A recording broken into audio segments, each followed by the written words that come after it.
जय हिंद। आप लोग देख रहे हैं जम्मू परिवर्तन। मैं हूं आपके साथ नरिंदर सिंह ठाकुर। कुछ ही दिनों बाद भारत जोड़ो यात्रा जो है वो जम्मू में पहुंचने वाली है और उसी को लेकर लोगों की बात करने वाले बाबा चंचल सिंह जी जो है आज फिर से इस भारत जोड़ो यात्रा को लेकर सामने आए हैं और ये इनका दावा है कि भारत जोड़ो यात्रा जो है वो कांग्रेस की एक बड़ी चाल जो है वो हो सकती है। इसी को लेकर बाबा चंचल सिंह जी से बातचीत करेंगे कि आखिरकार ये इस यात्रा को किस तरह से देखते हैं। इस मौके पर मैं ये कहना चाहता हूं, मैं पूछो पिछले 70 वर्ष का जो इन लोगों ने हमारे जम्मू और कश्मीर के साथ खिलवाड़ किया है वो उसकी जिम्मेवार सिर्फ एक कांग्रेस है। इस कांग्रेस पार्टी ने हमारे जम्मू कश्मीर में बहुत बड़ा खेल रचा था पिछले 70 वर्ष का। मैं उसका आज एक एक साफ कदाब पूछना चाहता हूं इन लीडरों को। आप मुझे ये बताएं, 1947 में जब हमारे भारत के दो टुकड़े हुए, हमारे भारत के दो टुकड़े किए गए, उसमें किसका हाथ था? हमारे भारत के दो टुकड़े क्यों हुए? हिंदुस्तान पाकिस्तान को क्यों बनाया गया और हमारे हिंदुओं और मुसलमानों को क्यों लड़ाया गया? हमारे हिंदुओं और मुसलमानों का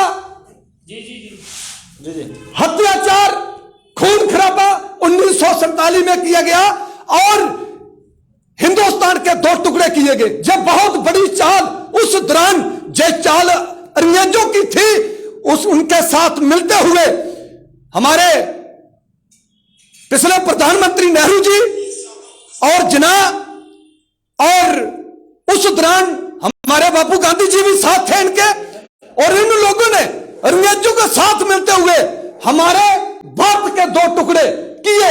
नहीं तो हमारा देश पूरे वर्ल्ड में सबसे बड़ा देश हिंदुस्तान होना था। आज हमारे भारत के कई टुकड़े किए इस कांग्रेस पार्टी ने। मैं पूछना चाहता हूं हमारे हिंदुस्तान ने क्या बिगाड़ा था कांग्रेस पार्टी का? दूसरी बात, क्या उस दौरान बीजेपी सरकार का कोई नाम नहीं था? उस दौरान प्रधानमंत्री का हकदार पटेल जी थे और वहां पर प्रधानमंत्री नेहरू जी को और प्रधानमंत्री पाकिस्तान का जिन्ना को बनाया गया। हमारे भारत के दो टुकड़े किए गए। उस दौरान इनकी सलाह हुई हम भारत के दो टुकड़े करेंगे, पाकिस्तान का प्रधानमंत्री जो है वो जिन्ना होगा, हिंदुस्तान का प्रधानमंत्री जो है वो नेहरू होगा। हमारे लाखों जवानों बच्चों का खून खराबा जो है वो हुआ था। मैं एक पीओ के एरिया का देवे बटाले का रहने वाला हूं। हमारे आधा परिवार जो है रास्ते में ही मर चुका था। मैं पूछना चाहता हूं कांग्रेस पार्टी को, हमारे बोस परिवार ने क्या बिगाड़ा था आप लोगों का? आज कुछ लोग, आधा परिवार पाकिस्तान में है, आधा परिवार हिंदुस्तान में है। आज वो परिवार अपने बच्चों के साथ भी नहीं मिल सकता। एक भारत के दो टुकड़े किए गए। दूसरी बात मैं पूछना चाहता हूं, हमारे समाज चंद्र बोस जी जिन्होंने देश के लिए फौज बनाई, देश के लिए काम किया, आज तक उसका पता नहीं चला उसकी हत्या किसने की। मैं पूछना चाहता हूं जो कांग्रेस पार्टी कौन सी सरकार थी जो आज तक पता नहीं निकाल सकी सुभाष चंद्र बोस जी का कत्लेआम हुआ, हत्या हुई, किसने की?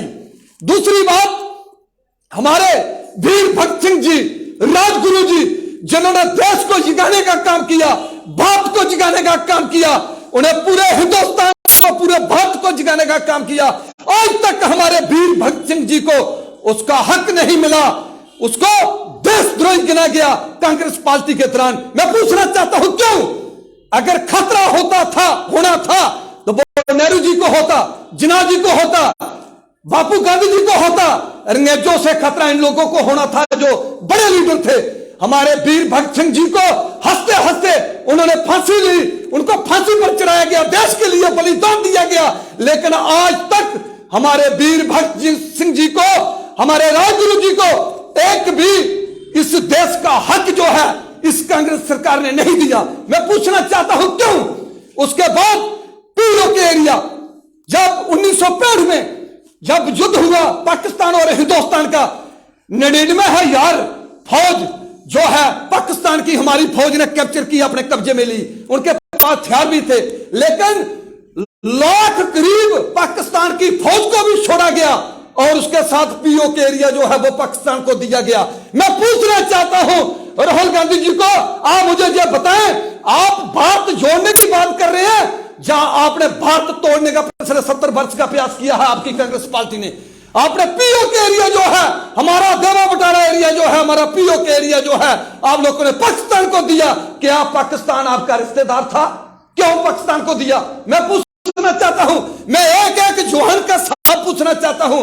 हमारे लाखों नौजवान, बल्द फोर्स के जवान, इंडिया आर्मी के जवान, जेके पुलिस के जवान, सिविल लोग जो है, लाखों लोगों की हत्या हुई है जम्मू कश्मीर में। मैं पूछना चाहता हूं, ऐसा क्यों क्यों पाप किया, क्यों अत्याचार किया कांग्रेस पार्टी ने? मैं जब पूछना चाहता हूं, उग्रवादी ये कहां से आए? उग्रवादियों को वीज लगाने वाला 1984 से लेकर 90 तक कौन था? 70 वर्ष उग्रवादी जो हैं वो कश्मीर में रहे और पत्थरबाज पैदा हुए। लाल चौक में पाकिस्तान का झंडा खड़ा होता था। मैं पूछना चाहता हूं, अत्याचार हुआ, इसका जिम्मेवार कौन था? पिछली सरकारों के दौरान कांग्रेस ही एक ऐसी सरकार थी, उस दौरान कांग्रेस पार्टी के दौरान ये अत्याचार हुआ है, उसी दौरान उग्रवादी पैदा हुए हैं, उसी सरकारों के दौरान पत्थरबाज पैदा हुए थे, उसी सरकारों के दौरान लाल चौक में पाकिस्तान का झंडा खड़ा होता था। मैं पूछना चाहता हूं, क्या कांग्रेस पार्टी किसी मां को खोया हुआ बेटा दे सकती है? क्या किसी बहन को वीर दे सकती है? किसी भाई को भाई दे सकती है? मैं कांग्रेस पार्टी को पूछना चाहता हूं, बहुत खून खराबा हमारा जो है जम्मू कश्मीर में किया गया और हुआ है। और मैं पूछना चाहता हूं, हमारे जम्मू और कश्मीर में आधा हिस्सा हमारा पीओके का चीन को दे दिया। मैं पूछना चाहता हूं, भाई ऐसा क्यों? हमारे कितने जवानों का बलिदान लगा है, इस बलिदान का जिम्मेवार कौन है? मैं सेंट्रल गवर्नमेंट के आगे अपील करता हूं, एक एक हिसाब किताब जो है कांग्रेस पार्टी को, इन लीडरों को पूछना चाहिए। 370 इन लोगों ने 70 वर्ष राज किया, 370 को नहीं तोड़ा। क्या 370 में कांग्रेस पार्टी हक में थी? मैं पूछना चाहता हूं, क्या हुर्रियत के लीडर जो पाकिस्तान की सपोर्ट करने वाले जो लोग थे, या पाकिस्तान के साथ मिलकर हमारे जम्मू कश्मीर में खून खराबा जिन्होंने किया, क्या कांग्रेस पार्टी उनको खत्म क्यों नहीं कर सकी? कांग्रेस पार्टी ने उग्रवादियों को खत्म क्यों नहीं किया? कांग्रेस पार्टी ने पत्थरबाजों को खत्म क्यों नहीं किया? कांग्रेस पार्टी ने मिलिटेंटों की जो फैक्ट्री चलती थी उसको खत्म क्यों नहीं किया? मैं पूछना चाहता हूं, कांग्रेस पार्टी ने लाल चौक में पाकिस्तान का झंडा खड़ा होता था हमारे हिंदुस्तान में, उसको खत्म क्यों नहीं किया? क्या आपका कहना है कि जोश उसमें दुगना है, और जिस तरह से उनकी टी शर्ट जो है बहुत ज्यादा वायरल हो रही है, आधी बाजू टी शर्ट, यानी कि कड़ाके की ठंड में वो आ रहे हैं, किस तरह से देखते हैं? मैं पूछना चाहता हूं, आपको राहुल गांधी जी को मैं कहना चाहता हूं आपके चैनल के थ्रू, उसको बोलिए 8 दिन मेरे पास रहिए। वो आप बोलते हो टी शर्ट डाल के घूम रहा है, पता नहीं कौन सी जहरीली दवा खाई हुई है, कौन से कैप्सूल खा रहे हैं यार गरमैश वाले। कौन बोलता है इसमें चर्बी कहां से आ गई? मैंने 20 साल कुश्ती की है, हमारे में इतनी चर्बी नहीं आई, तो राहुल गांधी जी के पास चर्बी कहां से आ गई? इतनी गरमैश कहां से आ गई? कौन सी जहरीली दवाई का वो अभ्यास करते हैं? किसको बता रहे हैं? मुझे ये बताएं। 8 दिन उसको बैठाइए, मैं देखता हूं उसको ठंड नहीं लगती है, सर्दी नहीं लगती है। राहुल गांधी जी के बयानों को लेकर उल्लू बनाने का देश को काम कर रहे हैं। मैं पूछना चाहता हूं, ये लोगों को सिर्फ उल्लू बनाया जा रहा है, उल्लू। अच्छा, इस यात्रा से क्या होगा? आप मुझे ये बताएं। मैं मानता हूं, जब हमारा भारत कोरोना की बीमारी से जूझ रहा था, लोग मर रहे थे, भूखे लोग थे, गरीब लोग थे, तो उस दौरान राहुल गांधी जी कहां थे? बाबा जी, राहुल गांधी जी के बयानों को लेकर कई जगहों पर जो है वो साधु संत भी जो है वो नाराज दिख रहे हैं और वो प्रोटेस्ट भी कर रहे हैं। तो भाई ये कहां पूजा करेगा? ये तो हमारे प्रधानमंत्री नरेंद्र मोदी जी को देखते हुए ये मंदिरों में जाने लगा, पूजा करने लगा। उसकी पहले मुझे कोई वीडियो है इसकी दिखाओ, ये कहां पूजा करने वाला था?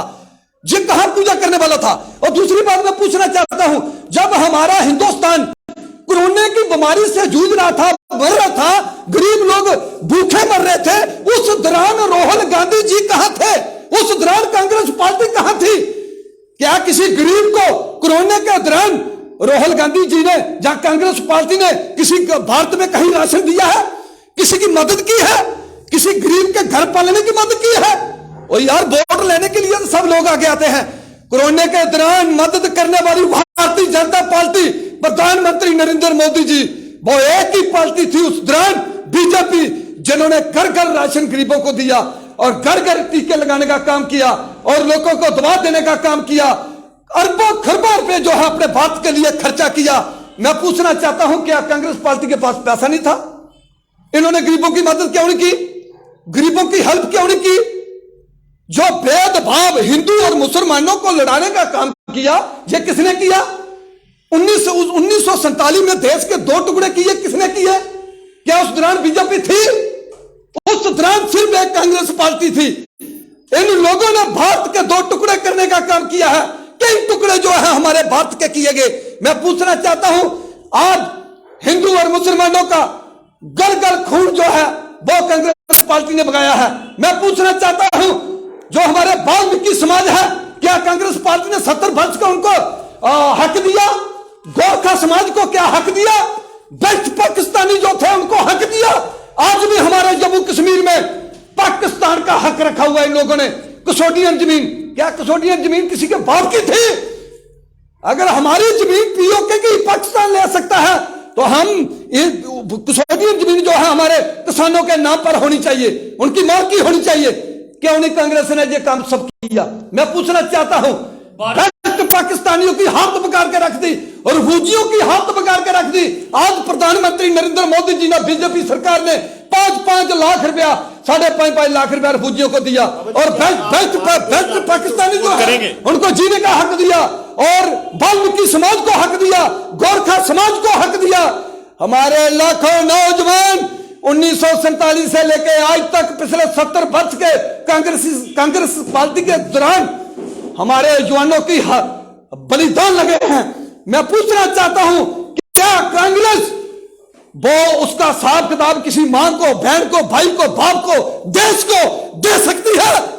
हमारे देश के कई टुकड़े हुए, हमारी सिख बिरादरी जो पूजनी है, मैं लाखों बार नमन करता हूं गुरु गोविंद सिंह जी को, जिन्होंने देश के लिए बहुत बड़ा काम किया। मैं पूछना चाहता हूं, क्या हमारे 1984 में सिख बिरादरी पर अत्याचार किया गया, हिंदुओं पर अत्याचार किया गया, मुसलमानों पर 1947 में हिंदुओं पर और मुसलमानों पर अत्याचार किया गया? मैं पूछना चाहता हूं, क्या यह इंसाफ था? कांग्रेस पार्टी ने हमारे भारत के कई टुकड़े करने का काम किया है। इनको देश के साथ कोई प्यार, कोई लग नहीं। मैं पूछना चाहता हूं कांग्रेस पार्टी को, राहुल गांधी जी को, मुझे कम से अपने 7 नाम, 7 पीढ़ियों के नाम बताएं। आप कहां के रहने वाले हो, कौन हो? बाबा जी, क्या आप भारत जोड़ो यात्रा को सपोर्ट करेंगे जम्मू में? भारत जो है वो भारत हमारी मां है, वो धरती हमारी मां है। जिन जवानों ने शहीदियां दी है, बलिदान दिए हैं, मैं उन जवानों को भी नमन करना चाहता हूं। सिर्फ मैं ये कहना चाहता हूं, भारत जोड़ने का काम रोड पर चलने से नहीं होता। भारत जोड़ने का काम वो होता है जो एक गरीब को खाना दिया जाए, एक गरीब को सत्य दिया जाए, एक गरीब की मदद किया जाए, देश में रहने का हक दिया जाए। मैं पूछना चाहता हूं, ये कौन सी यात्रा है, कौन सी यात्रा जोड़ने का काम कर रहे हैं? सुबह मैं भी झंडा उठाता हूं, जम्मू कश्मीर से लेकर मैं कन्याकुमारी चला जाता हूं, मैं देखता हूं किसी गरीब को खाना मिलता है। डॉक्टर फारूक अब्दुल्ला जो है वो हरियाणा में जाकर उन्होंने भारत जोड़ो यात्रा को सपोर्ट किया और महबूबा मुफ्ती ने भी ये कहा है कि वो भी जो है वो इससे खुश हैं काफी ज्यादा। स्वागत। गैंग जो है वो राहुल गांधी जी से मिल चुका है। ये कुछ लोग मुट्ठी भर देश के खिलाफ हैं। ऐसे लोगों से मैं सेंट्रल गवर्नमेंट के आगे अपील करता हूं, साफ खुदा मांगना चाहिए। जितने भी हमारे लोगों का खून खराबा हुआ है जम्मू कश्मीर में, इन लोगों से साफ मांगना चाहिए। इन लोगों को उठा के काला पानी टपा के जेल में बंद कर देना चाहिए। मैं छोटी मोटी बात नहीं करूंगा। मेरे लोग कहते हैं ना, बाबा चंचल सिंह जुनूनी है, इनका खून उबलता है। मेरा खून तब उबलता है जब मैं किसी मां के बेटे की सीधी देखता हूं, किसी बहन के भाई की सीधी देखता हूं। जब शहीद होते हैं जवान, वो उस मां का कालजा फट जाता है। इन लीडरों को क्या, लीडर आते रहेंगे जाते रहेंगे। हमारा भारत बचना चाहिए, हमारा देश बचना चाहिए, हमें देश के लिए काम करना चाहिए। चंचल बाबा जी, क्या लगता है जिस तरह से भारत जोड़ो यात्रा चल रही है, तो लोग क्या कांग्रेस के साथ जुड़ रहे हैं या कांग्रेस के खिलाफ लग रहे हैं? भाई मुझे ये बताएं, ये कौन सी यात्रा जोड़ने वाला काम कर रहे हैं? मैंने आपको बता दो दिया। 1947 में प्रधानमंत्री बनने पर, अपनी सरकार बनाने पर हिंदुस्तान पाकिस्तान के 2 टुकड़े किए गए। ये हमारा मुल्क था, पाकिस्तान भी हमारा था। ये भी कहना है कि आने वाले समय में कांग्रेस जो है वो ज्यादा मजबूत होगी और भाजपा को टक्कर दे सकेगी। ये कहीं टक्कर नहीं दे सकेगी, ये देश को तोड़ने का काम कर सकती है। इन्होंने देश को तोड़ने का काम किया है। हमारे देश के कई टुकड़े हो चुके हैं। मैं जो सबूत के साथ दे सकता हूं, 1947 में हमारे भारत के टुकड़े करने वाले कौन लोग थे वो मुझे बताएं। इनको कुर्सी चाहिए थी या देश चाहिए था? कांग्रेस पार्टी। और कौन था? कांग्रेस पार्टी जिन्ना था, नेहरू जी थे, उस दौरान कौन लीडर थे? हमारे वीर भक्त सिंह जी को फांसी पर चढ़वा दिया, जिसने देश के लिए आवाज उठाई। मैं आज नमन करता हूं वीर भक्त सिंह जी को। मैं सेंट्रल गवर्नमेंट के आगे अपील करता हूं, वीर भक्त सिंह जी को हक देना चाहिए, उसका मान सम्मान मिलना चाहिए हमारे भारत में।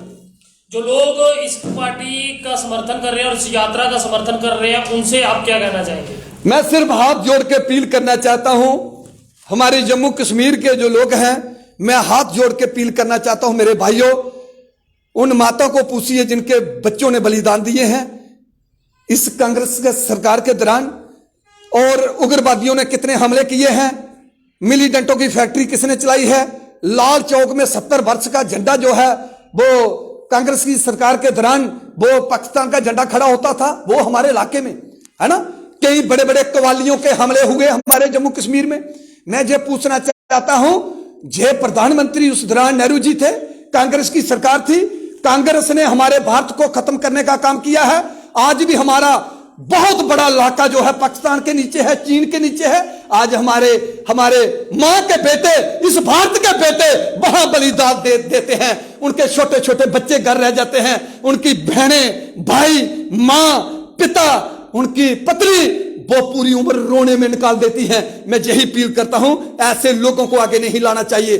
प्रधानमंत्री नरेंद्र मोदी जी को आगे लाना चाहिए, जो देश को नंबर 1 बना सकता है, देश को आगे ले सकता है, जिन्होंने बहुत बड़े बड़े अपने भारत के लिए काम करने का, अपनी बल फोर्स को, युवाओं को मजबूत करने का काम किया है। कोरोना के दौरान हमारे भारत की रक्षा की है। मैं प्रधानमंत्री नरेंद्र मोदी जी को नमन करना चाहता हूं, ऐसे लोगों को आगे लाना चाहिए जो कि साधु संत हैं, जो 10 बाई 10 के कमरे में रहने वाले जो लोग हैं, इनकी तरह नहीं जो अरबों खरबों रुपए की जो इन लोगों ने जायदादें बढ़ा के बड़े बड़े महल बना के रखे हुए हैं। हमारे जो नौजवान, लाखों नौजवान जो जम्मू कश्मीर में शहीद हुए हैं, उनकी शहीदी को याद करते हुए, अपने पीओके को याद करते हुए, 1947 में हिंदू, मुसलमान, सिख, ईसाई का खून याद करते हुए हमें ऐसी पार्टी को आगे नहीं आने देना चाहिए। 1947 में हर धर्म का खून जो है वो कांग्रेस के दौरान हमारे लोगों का गल खून जो है वो जम्मू कश्मीर में, हमारे भारत में वो बगा है, और हमारे भारत के 2 टुकड़े करने वाली ये कांग्रेस पार्टी है। ज्योतिलाल सिंह क्यों कर रहे हैं समर्थन? वो उनकी अपनी सोच है। मैं जो अपील करना चाहता हूं, मैं वो अपील कर रहा हूं। अगर मेरी एक भी बात झूठी है तो मुझे कोई बता सकता है। मैं जो सच कहता हूं, जो मुझे आंखों से दिखाई देता है, मैं वही याद करता हूं। मैं आज भी लोगों को एक बार पूछना चाहता हूं, मेरे भाइयों, मुझे बताओ, जम्मू कश्मीर के, हमारे भारत के 1947 में 2 टुकड़े करने वाले देश के कौन लोग थे? वो आप लोगों को पता था। जिन्ना भी प्रधानमंत्री बनना चाहता था, नेहरू जी भी प्रधानमंत्री बनना चाहते थे। इन्होंने कहा अंग्रेजों से मिलकर भारत के 2 टुकड़े करो, एक पाकिस्तान का आप प्रधानमंत्री बन जाना, हिंदुस्तान का मैं प्रधानमंत्री बन जाऊंगा। इन लोगों ने खुशी के लिए लोगों की लाशों पर पांव रखे हैं, लोगों को खत्म किया है, हमारे भारत को कमजोर किया है, भारत के 2 टुकड़े किए हैं। इन्होंने मिलीटेंटों को उस दौरान बढ़ावा मिला है, उग्रवादियों को बढ़ावा मिला है, पत्थरबाजों को बढ़ावा मिला है, और लाल चौक में पाकिस्तान का झंडा खड़ा करवाते थे। ऐसे लोगों को आगे नहीं आने देना चाहिए। ये देश जो हमारा बचा हुआ है, ये उसको भी खत्म कर देंगे। बाबा चंचल सिंह जी हमारे साथ थे, जो हमेशा लोगों की बात जो है वो करते रहते हैं, और आज फिर से भारत जोड़ो यात्रा को लेकर राहुल गांधी को जो है वो हद तनकीद लिया है, और ये कहा है कि राहुल गांधी जी जो है वो भारत जोड़ो यात्रा के नाम पर जो है वो कहीं ना कहीं बड़ी साजिश जो है कोई रचा रहे हैं। लेकिन आप जनता इस पर अपनी राय जो है वो जरूर दें कि आपका इस बार भारत जोड़ो यात्रा को लेकर क्या कुछ कहना है। क्या आप भारत जोड़ो यात्रा की सपोर्ट कर रहे हैं या नहीं कर रहे हैं? कैमरा पर्सन अभिषेक के साथ नरेंद्र सिंह ठाकुर, जम्मू।